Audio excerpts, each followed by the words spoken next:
पिछली टॉपिक में general gas equation पढ़ी या आइडियल गैस इक्वेशन पढ़ी और हमने ये देखा कि अगर कोई गैस आइडियल होगी तो वो हमारी इक्वेशन को सेटिस्फाई करेगी या ओबे करेगी, या आइडियल गैस होगी ही वो जो हमारी आइडियल गैस इक्वेशन या जनरल गैस इक्वेशन को ओबे करेगी। इसका मतलब देखते हैं इस बात का क्या है। फॉर एग्जांपल, अगर मैं एक सिलेंडर में एक गैस लूँ और उसे हीट करूँ, इस वक्त उसका टेम्परेचर हीट करने से पहले 25 डिग्री सेंटीग्रेड है। हीट करने के बाद उसका टेम्परेचर हो जाता है 35 डिग्री सेंटीग्रेड। कैसे टेम्परेचर इंक्रीज हुआ? हम टेम्परेचर मेजर कर सकते हैं थर्मोमीटर से, लेकिन ऑब्वियसली उसने एनर्जी एब्जॉर्ब की है तो उसका टेम्परेचर राइज हुआ है ना। कितनी एनर्जी एब्जॉर्ब की है ये हमें आइडियल गैस कांस्टेंट से पता लगेगा और आगे हम देखते हैं। इनफैक्ट अगर आप अपने घर का बिल देखेंगे तो उसके ऊपर भी जो यूनिट मेंशन होते हैं वो एनर्जी के मेंशन होते हैं, और एनर्जी के एक बड़ा यूनिट होता है MMBTU। MMBTU का मतलब मैट्रिक मिलियन ब्रिटिश यूनिट। इसमें बेसिकली जो यूनिट है वो तो ब्रिटिश थर्मल यूनिट है। MM जो है वो सिर्फ इसके मल्टीपल फैक्टर्स हैं। तो ब्रिटिश थर्मल यूनिट जो है वो होता है 1055 जाउल के। जाउल जो है वो SI यूनिट ऑफ वर्क या एनर्जी है। तो BTU क्यों?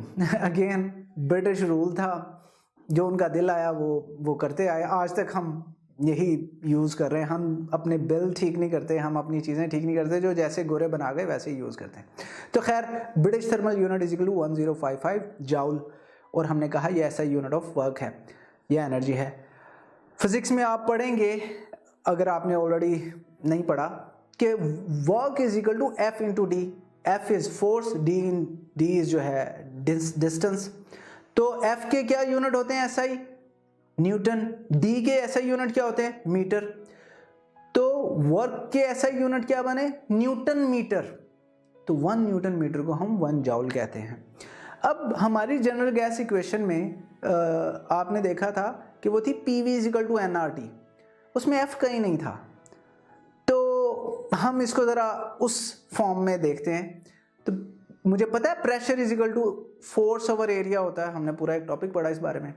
यहाँ से अगर मैं फोर्स की वैल्यू निकालना चाहूँ तो एरिया जो डिवाइड हो रहा है वो P से मल्टीप्लाई हो जाएगा। तो PA is equal to F। मेरे वर्क के फॉर्मूले में जहाँ F लिखा हुआ है उसकी जगह मैं PA लिख देता हूँ। D ऑलरेडी वहाँ पे मौजूद है। तो P के क्या यूनिट है? ATM। एरिया जो है लेंथ इंटू विड्थ होता है, तो दोनों मीटर में लेते हैं तो मीटर स्क्वायर। डिस्टेंस मीटर में ले रहे हैं, मीटर।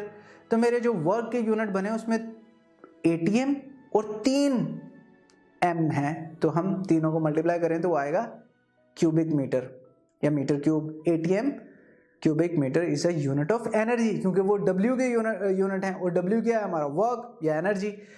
तो ये बात आपने याद रखनी है कि ATM DM cube is a unit of energy. अब क्यूबिक मीटर जो है, मीटर के सब यूनिट्स देखेंगे तो डेसीमीटर भी जो है वो मीटर का ही एक यूनिट होता है। क्यूबिक सेंटीमीटर जो है CM cube is a unit of energy, और 1 newton metre is equal to 1 joule. ये सारी डिस्कशन मैंने इसलिए की क्योंकि मैं आपको बताना चाहता हूँ कि एवोगैड्रोस हमारी जो इक्वेशन है PV is equal to nRT, इसमें से R की वैल्यू कैलकुलेट करनी है मैंने, और इसके लिए हम एवोगैड्रो का प्रिंसिपल यूज करते हैं जो आपने फर्स्ट चैप्टर में पढ़ा था। वो क्या था कि the volume of 1 mole of an ideal gas at standard temperature and pressure is 22.414 dm cube. तो मेरे पास इस डेफिनेशन के अंदर सारी चीजें मौजूद हैं। प्रेशर 1 atm, N वो हम कह रहे हैं 1 मोल, तो N is equal to 1। Volume 22.414 dm cube. Temperature 273.16 kelvin. R की वैल्यू कैलकुलेट नहीं कर सकते बड़े आसानी से। हम यहाँ इस इक्वेशन से हम R निकालें तो PV over NT is equal to R आ जाएगा, क्योंकि RT जो N के साथ NT जो R के साथ मल्टीप्लाई हो रहा था दूसरी P तरफ जाके PV से डिवाइड हो जाएगा। सब वैल्यू डालते हैं। P की 1 atm डालते हैं, V की 22.414 dm क्यूब डालते हैं, N की 1 मोल डालते हैं, एंड टेम्परेचर की 273.16 केल्विन। कैलकुलेटर से कैलकुलेट करके देखेंगे आप, इन सबको मल्टीप्लाई करें एंड डिवाइड करें तो आंसर आएगा 0.0821। यूनिट क्या आएंगे? ऊपर हमारे पास एटीएम है, डीएम क्यूब है, तो एटीएम डीएम क्यूब, नीचे केल्विन एंड मोल है तो पर केल्विन पर मोल। यहाँ से हमने जो आर की वैल्यू कैलकुलेट की वो ये हुई। मैंने अभी भी आपको बताया था कि ATM DM cube is a unit of energy, तो हमारे पास आर में एटीएम डीएम क्यूब आप देख सकते हैं, तो ये बेसिकली एनर्जी होती है। इसको अगर मैं दूसरे तरीके से डिफाइन करूं इस आर की वैल्यू को, तो वो ये बनेगी when 1 mole of an ideal gas is heated, कितनी देर के लिए, फॉर 1 केल्विन, यानी अगर वो 273 केल्विन था उसे मैंने 274 केल्विन कर दिया, तो उसने एनर्जी अब्सॉर्ब की, कितनी एनर्जी अब्सॉर्ब की, 0.0821 DM cube ATM amount of energy उसने अब्सॉर्ब की। और ये हम पहले ही साबित कर चुके हैं कि एटीएम डीएम क्यूब जो है is a unit of energy. Sorry, तो अब एक पूरा हमने टॉपिक पढ़ा जिसमें हमने प्रेशर के डिफरेंट यूनिट्स पढ़े। जनरल गैस कांस्टेंट या ideal gas constant R is equal to PV over nRT में अब n will always be in moles, ठीक है, हम नंबर ऑफ पार्टिकल्स में नहीं जाएंगे, ये हमेशा n मोल्स में लेंगे, T हमेशा केल्विन में लेंगे, बट P जो प्रेशर है कैन हैव एनी यूनिट्स, और हमने प्रेशर के बहुत सारे यूनिट्स पढ़े। हमने देखा था 1 atm is equal to 760 mmHg, फिर हमने ये भी देखा था वो 760 टॉर्क के इक्वल है, फिर हमने कहा था ये इक्वल है 101,325 न्यूटन पर मीटर स्क्वायर के, और हमने कहा था 1 न्यूटन पर मीटर स्क्वायर जो है वो 1 पास्कल के है, तो इसको ही 101325 को हम पास्कल में भी लिख सकते हैं। फिर हमने ये भी देखा था 14.7, ये सारा जो है 14.7 psi यानी पाउंड पर स्क्वायर इंच के इक्वल होता है, और इसे हमने 1 बार कहा था यानी 1.01325 बार के इक्वल कहा था। तो ये जितनी भी प्रेशर की यूनिट्स हैं हम अपनी इक्वेशन में यूज कर सकते हैं, लेकिन आपने कुछ बातें याद रखनी है। वो क्या, 760 टोर जो है हम मोस्टली साइंटिफिक वर्क के लिए यूज करते हैं, जो PhD MSc MPhil के स्टूडेंट्स यूज करते हैं, या रिसर्च पेपर्स में जो होते हैं उसमें साइंटिफिक में टोर्स यूज होते हैं यूनिट। ऐसा यूनिट जो है वो 101325 न्यूटन पर मीटर स्क्वायर है, आपको पता है, हमने भी पीछे देखा। इंजीनियरिंग में, and I am an engineer and I have worked in multi-billion Fortune 500 companies where designs are made and units are written as PSI. So we always talk about how much PSI this and how much PSI that. तो 14.7 PSI जो unit है 1 ATM के equal होता है, और वो engineering work में use होता है। तो ये सारे यूनिट हैं, हम अगर अपनी इक्वेशन में ये चेंज करना चाहें तो हम चेंज कर सकते हैं, और हम करेंगे। नेक्स्ट चीज है volume. Volume can also have any unit.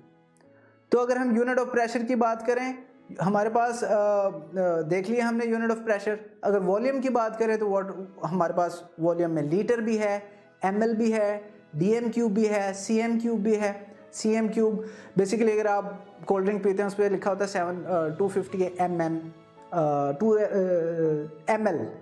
250 ml, तो वो मिलीलीटर होता है, जहाँ हम यहाँ पे ml लिख रहे हैं। इसी तरह या cc, होंडा 70 cc, 70 cc का मतलब है 70 cm क्यूब, ठीक है। इसी तरह उसका एक और यूनिट होता है क्यूबिक मीटर ऑब्वियसली, तो जो कि ऐसा यूनिट है, तो वो भी हम सारे यहाँ पर रख सकते हैं। तो अब हम क्या करते हैं, जब हमारा प्रेशर mmHg में हो, हमने देखा था 0.0821 dm क्यूब ATM पर केल्विन पर मोल थी। मैं अब अगर mmHg में करना चाहूं तो 1 ATM इक्वल होता है 760 mmHg के, तो जहां ATM लिखा है उसकी जगह मैं क्या लिख दूंगा, 760 mmHg। कैलकुलेटर से कैलकुलेट करके देखूंगा तो वो बनेगा 62.4 dm क्यूब mmHg पर केल्विन पर मोल। चेंज मैंने यहाँ पे सिर्फ ATM की जगह रख दिया 760 mmHg। तो टोर में जो वैल्यू आई वो मेरी ऑब्वियसली मुझे पता है 1 mmHg इज इक्वल टू 1 टोर, यानी 760 mmHg इज इक्वल 760 टोर, तो 1 mmHg इज इक्वल टू 1 टोर। जहाँ mmHg लिखा है वहाँ मैं टोर लिख दूंगा, तो वैल्यू 62.4 dm क्यूब टोर पर केल्विन पर मोल ही आएगी। तो नेक्स्ट हम इसमें और चेंजेस कर सकते हैं, cm क्यूब में कैलकुलेट कर सकते हैं।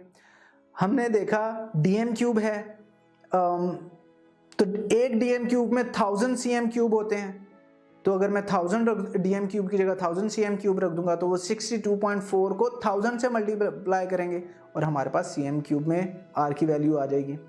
इसी तरह अगर मैं एसआई यूनिट में कैलकुलेट करना चाहूँ तो फिर मैं क्या करूँगा, आर की वैल्यू एसआई यूनिट में, प्रेशर मुझे पता है न्यूटन पर मीटर स्क्वायर होता है जिसे हम 180 एम भी कहते हैं, और एसआई यूनिट होते हैं 101325 न्यूटन पर मीटर स्क्वायर। वॉल्यूम हम लेंगे, जब हम एसआई की बात कर रहे हैं तो फिर हमें वॉल्यूम मीटर क्यूब में ही लेना पड़ेगा, हम डीएम क्यूब में नहीं ले सकते।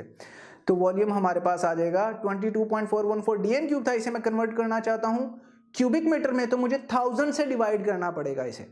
जैसे ही मैं 22.414 को 1000 से डिवाइड करूंगा तो 0.022414 क्यूबिक मीटर वैल्यू मेरे पास आ जाएगी। तो मेरे पास प्रेशर भी आ गया एसआई यूनिट में, मेरे पास वॉल्यूम भी आ गया एसआई यूनिट में, एम तो हमेशा 1 मोल में ही आने वाला है, टेम्परेचर हमेशा 273 केल्विन में आने वाला है। अगर मैं ये वैल्यू PV&T की रखूं और आर की वैल्यू कैलकुलेट करूं तो आंसर आएगा 8.3143 न्यूटन मीटर पर मोल पर केल्विन, एंड ये एसआई यूनिट में। और मैं बहुत दफ़ा बता चुका हूं कि न्यूटन मीटर जो है 1 newton metre is equal to 1 joule, तो जहां न्यूटन मीटर लिखा है वहां मैं जाउल लिख सकता हूं। मेरी आर की वैल्यू बनेगी 8.3143 जाउल पर मोल पर केल्विन। अब आई एम श्योर आपने कभी सुना ही होगा कि यार ये बहुत कैलोरीज हैं, इसमें ये नहीं खाना, या मैं कैलोरीज अपनी बर्न कर रहा हूँ। तो एनर्जी का एक यूनिट जो है वो जो बायोलॉजिकल उसमें यूज़ होता है वो कैलोरीज भी होता है। तो 1 calorie is equal to 4.18 joule. तो यहाँ से 1 जाउल की वैल्यू निकाल दूंगा तो क्या करूँगा, 4.18 को कैलोरी से डिवाइड कर दूंगा। तो मेरी इक्वेशन में जहाँ जाउल लिखा है वहाँ पे मैं लिख सकता हूँ 1/4.18 इंटू कैलोरी, यानी कैलोरी में आ जाएगा। तो जो आंसर आएगा आप कैलकुलेट करके देखिए 1.989 कैलोरी पर मोल पर केल्विन। तो यही सारी वैल्यूज़ आपकी टॉपिक में बुक में डिस्कस हुई हैं, कैलकुलेट किया और हमने इनको कैलकुलेट करके देखा। अगर ये लेक्चर आप कंप्लीटली देखना चाहते हैं और इसके साथ साथ बेशुमार MCQs, उनके आंसर्स और एक्सप्लेनेशंस भी हासिल करना चाहते हैं, एंड दैट ऑल फ्री, तो अभी गूगल प्ले स्टोर पे जाइए एंड लिखिए हिप्पो ई-लर्निंग प्रोग्राम। हमारी ऐप डाउनलोड कीजिए, ना सिर्फ इसे खुद यूज़ कीजिए बल्कि अपने दोस्त एंड क्लास फेलोज़ को भी रेकमेंड कीजिए।